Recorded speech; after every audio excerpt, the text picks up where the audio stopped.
This Mamar is from Shabbos Parshas Kisavai, which happened to be Chai Elul, and the year was Tavshin Memdalad, 1984.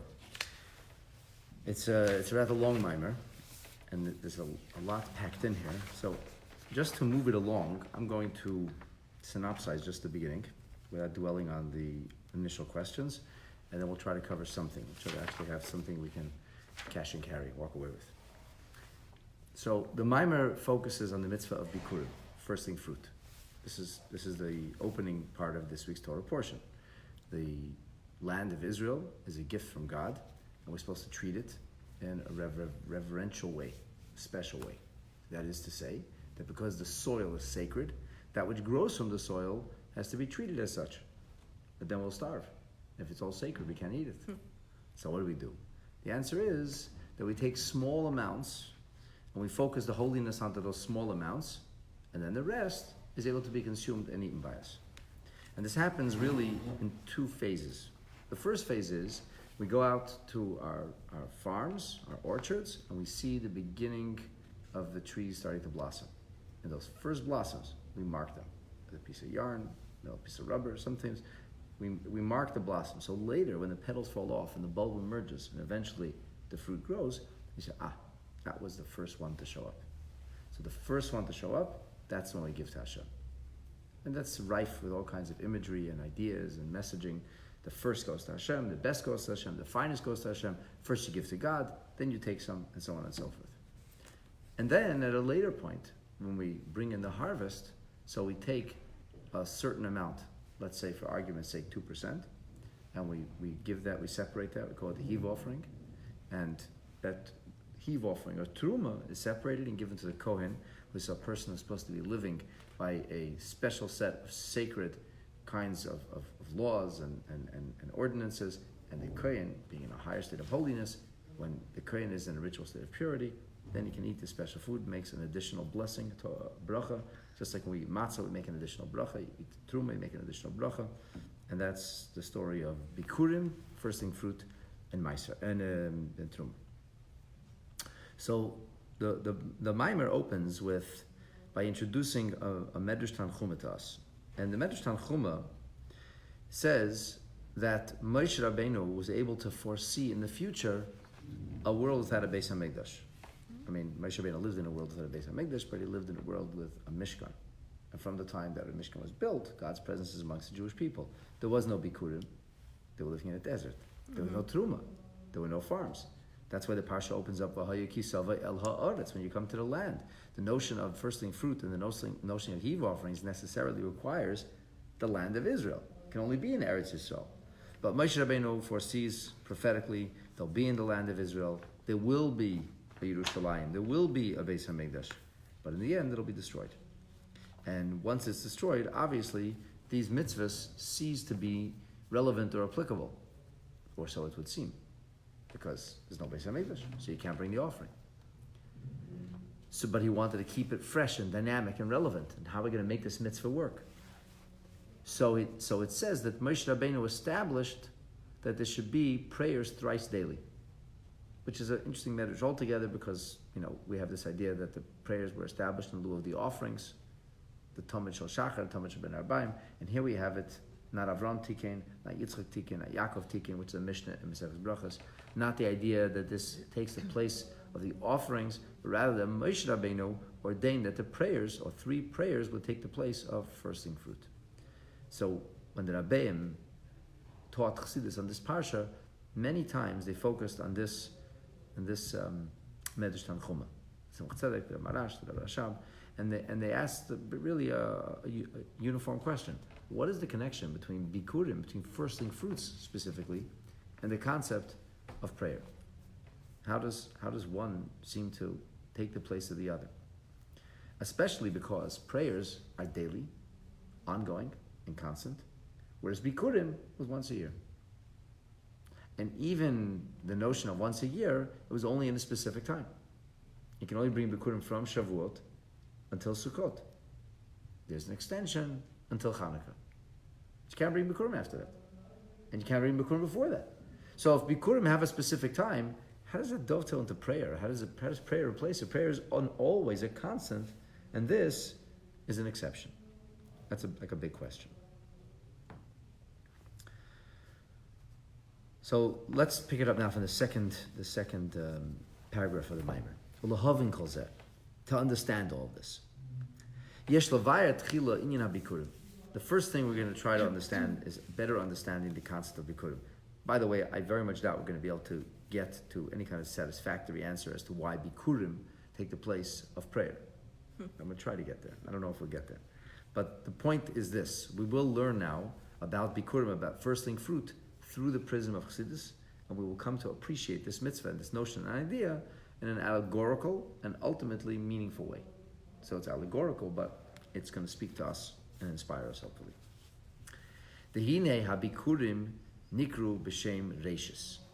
Bikurim, which actually comes from the word bechor, and that means like a firstborn, but it's also called reishis. And the word reishis boils down to the root of rosh. Rosh means head, and reishis means the firstling, the beginning of. How do we know that?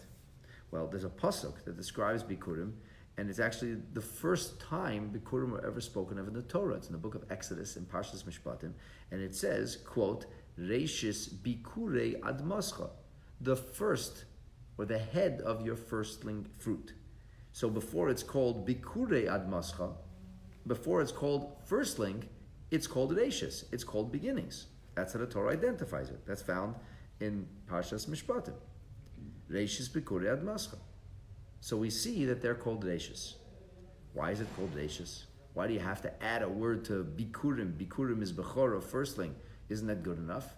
Doesn't it sound redundant? Reishis bikurei, firstling, first of the first. So the Rebbe says, vehein koidim letruma. They come prior to truma.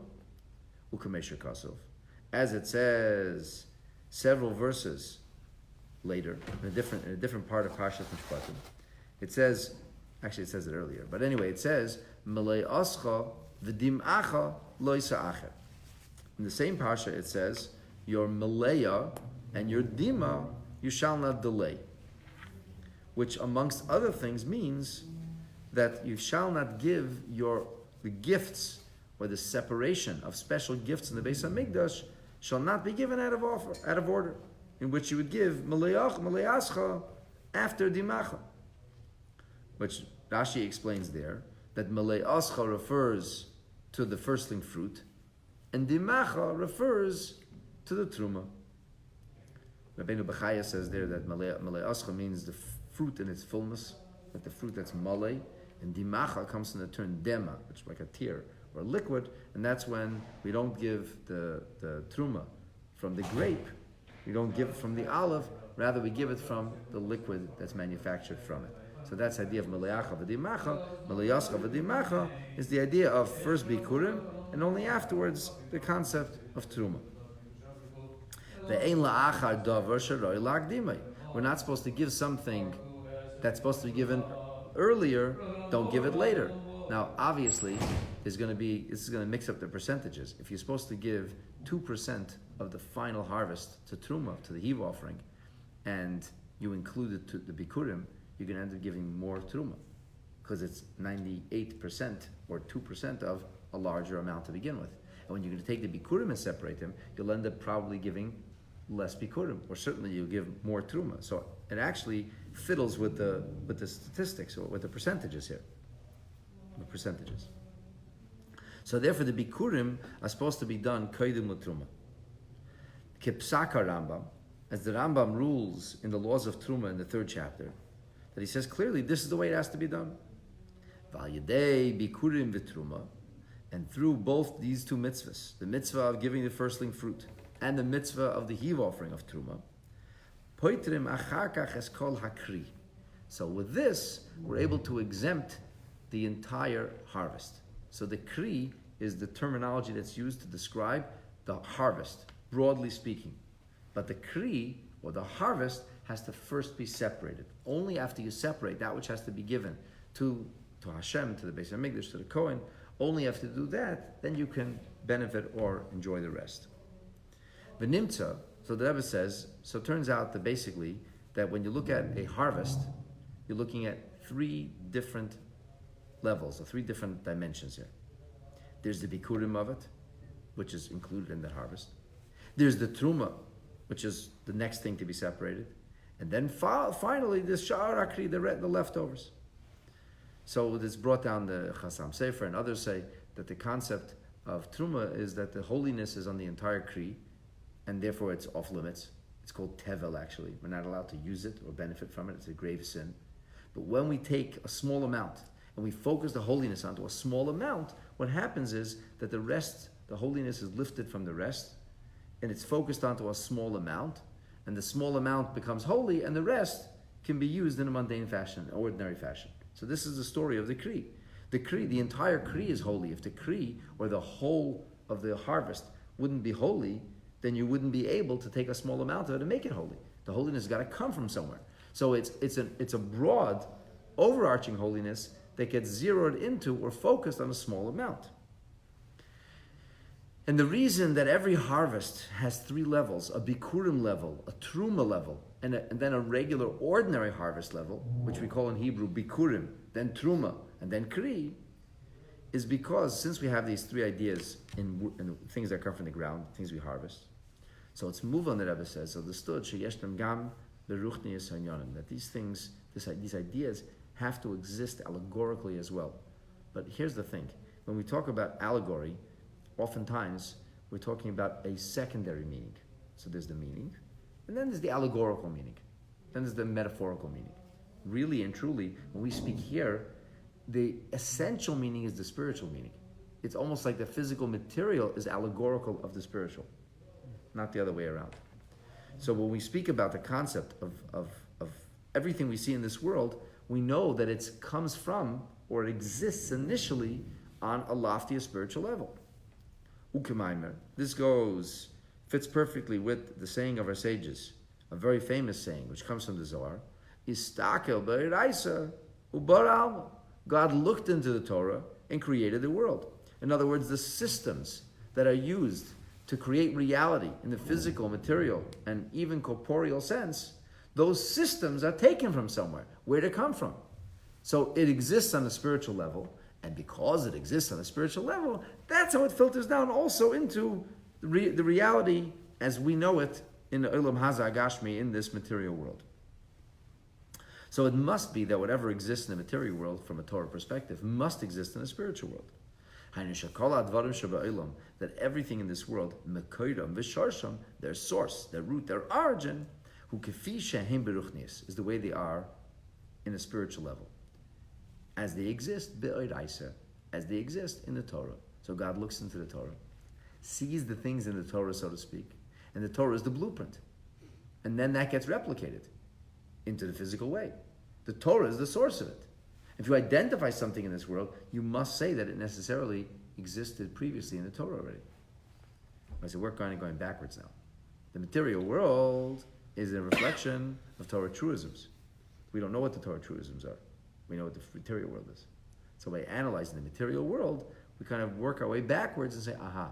So from here, we can be certain that this comes from somewhere, it doesn't come out of nowhere. That there is a deeper spiritual truth that caused this to happen, and therefore we can discover a deeper spiritual truth by analyzing or looking at the material reality as it exists before us, or the literal halacha, or literal law, rule of Torah, as it exists in the everyday world. And here the Rebbe says something else very interesting. So the reality out there necessarily has to come from reality up there or in Torah. But the Rebbe says, in addition to this, it must also exist in microcosm within a person. Because ultimately we are built in the image of Hashem and His Torah. So if there's a concept in the world, we know it's a concept in Torah. And if it's a concept in Torah, we know it's reflected on us also. It has to be. Okay, so that's your three-ring circus. So we have the reality of the world, the reality, the true reality, the origin of the reality, the way it exists in Torah, and then it's got to be reflected within our own soul and psyche as well. And it's not really a schematic thing. It's really about Avedas Shekol Echad Yisrael. It's about the efforts we make to serve God, which is our raison d'etre. That's why we exist. We exist to serve God. We don't exist to enjoy life and serve ourselves, and we'll throw God a bone too, because He's nice to us, gives us life. So, okay, hi God, how you doing? Then I go back to the rest of my life. Chas v'sholom.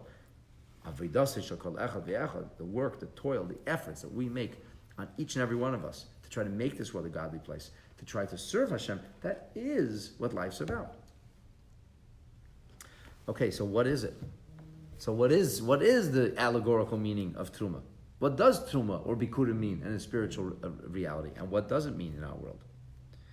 The explanation of this can be appreciated. Behold, it is known. Shiva Dvarim Kadmu La'olam. The Bereshis Rabbah says there are 7 things that preceded the reality of the world as we know it. Ubeinehem, and amongst them is Torah. And amongst them is Yisrael. The Torah precedes creation, Israel precedes creation. Israel, the nation that is. Shekadmu La'olam. But the Bereshis Rabbah says, and the Torah D'Eliyahu speaks about this, he says, Eini Yedea Mi Kaidim. We don't know who's first though.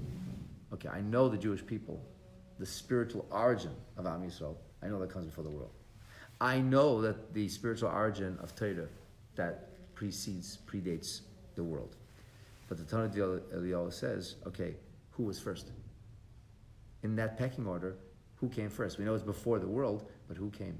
Was it first Yisrael and then Torah? Or first Torah and then Yisrael? The Isa B'Torah D'Eliyahu, that's also brought in the other Midrash in the Bereshis Rabbah. Tani Yomer, that the wise person said, I say, Yisrael Kadma L'chol Davar. It was the Jewish people, it was the nation of Israel that came before everything else. Gam La Torah, also before the Torah. The world itself, you could call, is like the harvest. There are 2 things which come before you can enjoy the harvest. What comes before the Kri, Bikurim, and Truma. So Bikurim and Truma, which precede the harvest, Heim Torah v'Yisrael. Now comes the question, which is which? Who's Bikurim? Who's Truma? So the Rebbe says that's an easy question to answer. Because it says, first of all, we know that both come before the world, Mamar, like the saying of our sages, but this is actually also brought by Rashi, right in the beginning of his commentary in the Torah. Now, why does it say Bereshis, in the beginning with a beis? And the answer is, Bereshis is B'shvil Beis Reshis, for 2 things that are called first. And what are they? HaTorah, Shenikra Reshis, the Torah is called Reshis, U'B'shvil Yisrael Shenikra Reshis. That's why the world is created. The world is created so we should study Torah. The world is created, we should perform mitzvahs. The world is created, we should make a godly place out of it. That's why it was created. For the 2 reshis. The HaTorah, he bechinas Truma. Torah represents Truma. Okay, the origin of this is in the Tikkun Zera, Kadas al Dezar, but it's brought down many, many places in the Chazal. That Truma is Oisiyos Torah Mem. Truma, if you scramble the letters, gives you Torah and Mem. Torah is Torah, Mem is 40. But Torah Mem is Reimes, this alludes to Torah Shenitna, that was given to us La'arbayim Yom, in 40 days. So Truma is Torah Mem, Torah given in 40 days. Masha'enk in Yisrael, however, if we speak of Israel, we are called Bikurim. Why are we called Bikurim? The pasuk says, and this is a pasuk which is found in the prophecies of the Navi Hosea, and he says, I saw your ancestors as a freshly budding, a newly growing fig. We're like this new appearance, right? It's like a world and anthropology and civilization, and suddenly, I saw something. I saw a blossom. And those blossoms, that's the patriarchs. Koyala Ovis, that the Ovis are called Bikurim. And elsewhere, which is actually in the Zohar, it says the Yisrael B'chalal Nikruim Bikurim. So the Medrash tells us the ancestry of the Jewish people is called Bikurim, and the Zohar goes on to say, actually, all of the Jewish people are represented by the Avos and Imais, and as they are called Bikurim, we are all called Bikurim. Ubeinehem Gufa Yeshachiluk ben Bikurim l'Truma. So now we have the difference in Bikurim and Truma. We started off by saying that the world has to have something that comes before it. What comes before it? Yisrael and Torah. Who is Yisrael and Torah? The world is the Kri, the world is the harvest. Yisrael and Torah is the Bikurim, and the Truma. Ubineim Gufa, and amongst Bikurim and Truma itself, who comes first? Then we have the difference of Bikurim and Truma. The Kishem Shah Bikurim Kaidid Truma, just as Bikurim are separated prior to the heave offering to the Truma, Kach Yisrael Kadmel Torah. The Hefresh B'neim, what's the difference then? Why does one come before the other? At least B'teichen, when we speak about this in a meaningful and contentful way. The fact that Torah comes before the world, that's like the heave offering that comes after the harvest. But what happens basically is that the harvest first has to be brought in, and only afterwards you give truma. Only after the harvest is gathered can you actually separate the heave offering. The truma is the heave, is what lifted from the actual harvest. Without a harvest, then you don't have truma. So therefore it's connected to Truma. It's mafrish and isa min akri. You bring in the harvest, and then 100% of what's brought in is carefully accounted for, and 2% is separated. So the Torah also is still connected to this world. We say the Torah is kodma la'ilam. Torah is kodma. Torah came before this world. Okay, so that means there's a kesher, there's a shaychus, there's a connection to this world. There's the world and there's Torah, and the Torah comes before the world. Just like Truma comes before the Kri. Elisha Kadma, we say it comes first. And the Kadma, the Rebbe says, is in a limited way. Kimaimer, as it says in the Medrash Tillim, Alpayim Shana Kadma Torah La'ilam. That Torah preceded the world by 2,000 years. Which, as explained in many places in Chassidus, does not mean years, because there was no time. Time only begins Bereshis Bara. It means Kedima B'mayla. But nonetheless, we're using a number. We're framing it in a certain way. So Alpayim Shana, there's a certain amount of time, Kadma Torah La'ilam. But the primordial essence of Yisrael that comes before creation, Hikameh Bikurim. The Bikurim are not separated from the harvest. The Bikurim are separated before there's a harvest. The Bikurim, it's in the tree. And actually you have to say, when you tie the little yarn on, you have to say Harei Ze Bikurim. So you go before there is a harvest, and already you identify Bikurim. And this, the Rebbe says, is a metaphor for Yisrael, that our kedima, that our preceding, the world per se, is shehem loy be'erech legamri lo'ilum, that we don't fit into the world at all. And that's why, inasmuch as the world rejects Torah values, but they're still enamored with Torah. They reject Torah values and they keep using Torah values. The Torah values become the foundation of the world. But the Jewish people, we do not do well in this world. We enrich the world, we change the world, we make it better for everybody, and they just hate us. It doesn't matter what we do. No matter how good we're going to be, is not going to change the reality. And this is people's problem. They think the reality is going to change. If only they'll be a little more apologetic. If only they'll bend over backwards a little more, then the world will come to love us. Why would the world hate us to begin with? The whole thing makes no sense. Because us and the world, it's not a natural fit. We're like coming from a different place. The Neshamas Yisrael come from a place which is so far beyond the rest of the world that the world necessarily is going to reject it. It's just the way it is. Only when Mashiach comes, the world will appreciate Yisrael.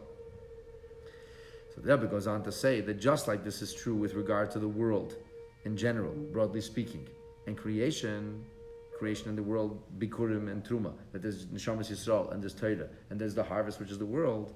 So the same thing is also true in Avedis Kol Echad V'Echad. We said this has to be true, right? We said it's going to be true on a spiritual level, and then it's going to be true in our Aveda, in our efforts.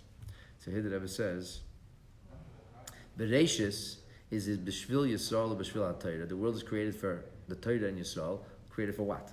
So we should look at it. Hi world. No, we should do something with it. So B'Riyas HaElam, in other words, that the creation of the world is Kadesh Yisrael Yukaimu Bei Es HaTorah, so that Yisrael should fulfill the Torah. That's the point. The Mizem moving from this is understood. Shekol in Yonim Elu Yeshno Avedis Adam. It's got to be found within the realm or rubric of our efforts, of our Aveda, because that's what the world is created for. The world is created for Aveda, for our efforts. That's what God waits for. He's waiting for us to do something about it. The Adam lo Amal Yula, the person is born or is created for an effort. So says the book of Yiv. The thing is like this. Truma and Avedis Adam, the concept of Truma in our own efforts is Limud HaTorah. Like we said, Truma is Torah Mem, means our efforts of learning Torah. This is a Reishis Shalamaylam Elam HaMaisa. before we go ahead and deal or engage with the real world, there has to be the concept of Torah study. It's a reishis that has a connection to the world, because how do you know what to do with the world? You look in the Torah. So Torah study precedes our engagement with the world, because whatever I'm going to be doing, I have to look in the Torah first to see what's the Torah way to do this. What does the halacha say? And then I'll know what to do. Torah comes from the terminology of instructions. We say first that we say what's greater? Actions are greater, or Torah study is greater. We say Torah study is greater. Why? Because studying Torah brings us to actions. How am I going to change the world if I don't know how to change it? I first have to have the Torah perspective, and then after Torah perspective, then I'll know what to do with the world. So the Torah is the Torah is what instructs and teaches the person to know what to do. So what's bikurim then? If Torah is to know what to do and how to engage and how it is that a yid should best utilize the gift of life in this world. So what's bikurim? Bikurim is Mashiyasol Mekashrim, is the fact that the Jewish people become connected with the Torah and with the idea of Neisin HaTorah, the giver of the Torah. In other words, not the rhyme and reason, not the logic of Torah, because the logic of Torah one could have without the spirituality of Torah. You could learn Torah and you say, wow, amazing ideas, so beautiful, so fantastic. So what? It's very nice. It's interesting. It's academic. And say, oh, it's academic. But the bottom line is, even though it's academic, it in no way has anything to do with spiritual pursuit or the Creator Himself. And this is the task of Yidden, to reveal the fact that the Torah is actually God's Torah, to reveal the spirituality of Torah. This is the emphasis we have to do. And that's what, in the language of the Gemara, that says, Asher berchu b'Torah tchila. Before we read the Torah, we make a bracha over the Torah. What's the idea of a bracha? Bracha is amshacha. Bracha is actualization. So the bracha is to bring godliness down into this world. And once we bring godliness down into the Torah, we have to reveal the godliness in the Torah. And in fact, we have to enhance the notion of godliness in the Torah. Only after we do that, then have we developed our connection with HaKadosh Baruch Hu properly. In other words, Bikurim represents not the way we're looking into the Torah to see what to do with the world, but Bikurim represents the connection with God that we have through Torah. That we see godliness in Torah. And we were said a bracha, which is about actualization. So the answer to our original question is, what does Bikurim have to do with prayer? And the answer is that prayer and blessings are actually synonymous. The prayers are comprised of blessings. And just like the word bracha comes from the term hamshacha, actualization, the notion of prayer is to actualize. So Moshe Rabbeinu saw that Bikurim is the conduit through which we actualize godliness in this world. When the Yid recognizes and understands and appreciates that the first thing that happens, he gives right away to Hashem. This is the notion of bringing godliness into this world. And when Moshe saw they could bring no longer Bikurim, he said, how will Yidden bring holiness into this world? He said, with the concept of prayer. So we are Bikurim, the Torah is Truma, and when Bikurim and Truma interact properly in our own life, that means we infuse the Torah with holiness, so that in the end, the holiness of Torah can necessarily impact, elevate, uplift, and transform the world. And that's just the beginning of the Mamar that segues into lots of amazing and profound ideas. And the main thing is that with Hashem's help, we should be zeicha to actualize the holiness in real time. And this should accelerate the process of Mashiach. And with this, I wish all of our listeners not only a good Shabbos, but a good year, because this will be the last morning class for the year Tov Shin Ayin Tes. Good Shabbos.